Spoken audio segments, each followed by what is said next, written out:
We are back with our next guest, my very, very dear friend, Marie Quartell. I'm so excited that you are here. Thank you.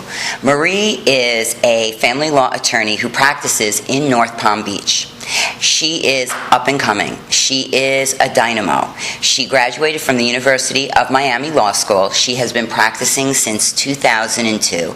She is someone that I go to brainstorm and to collaborate with, and she and I have spent endless hours talking about how people hire the wrong lawyers, spend so much money, and waste so much time, and then they find the right lawyer, one of us.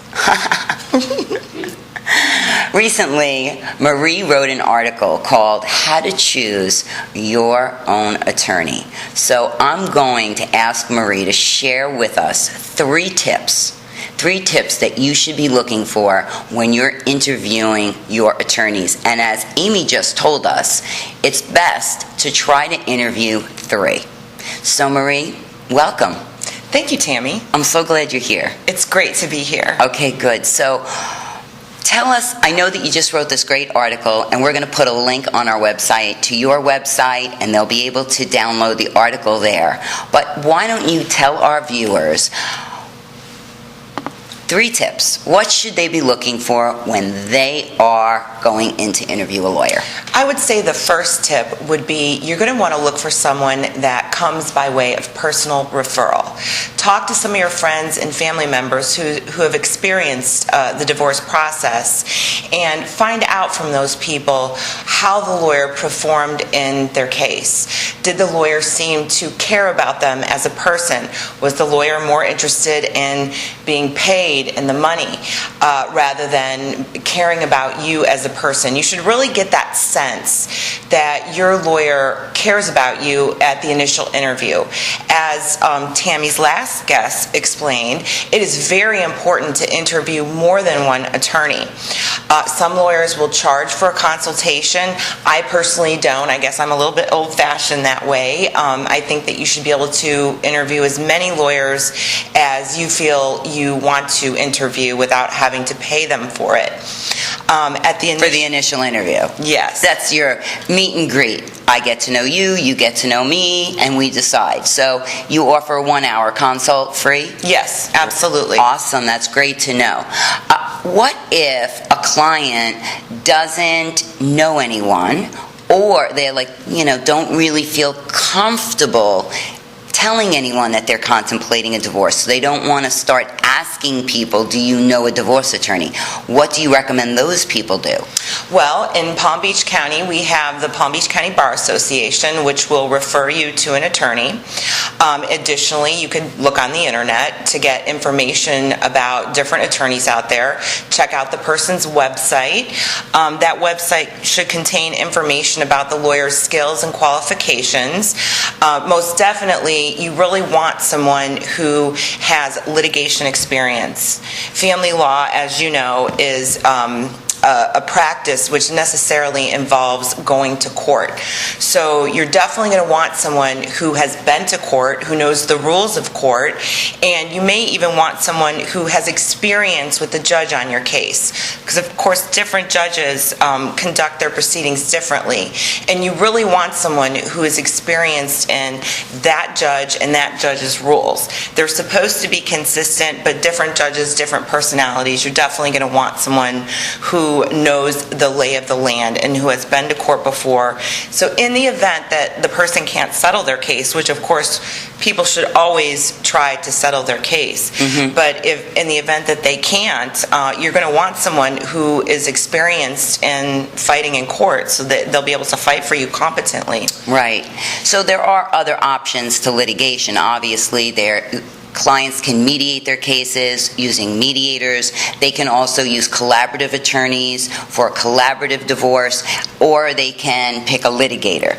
Not everyone is necessarily going to litigate. Some divorces are a little bit more amicable. So if someone feels that they're looking for an amicable divorce, they might look for someone who talks about settlement more than litigation. Is that correct? Absolutely. And any lawyer that you go to should seek first to settle your case. Actually, we have an obligation as family law attorneys to help people settle their differences amicably, because sometimes you have kids involved, and anytime you go to court, it's going to be expensive. It's going to be very adversarial.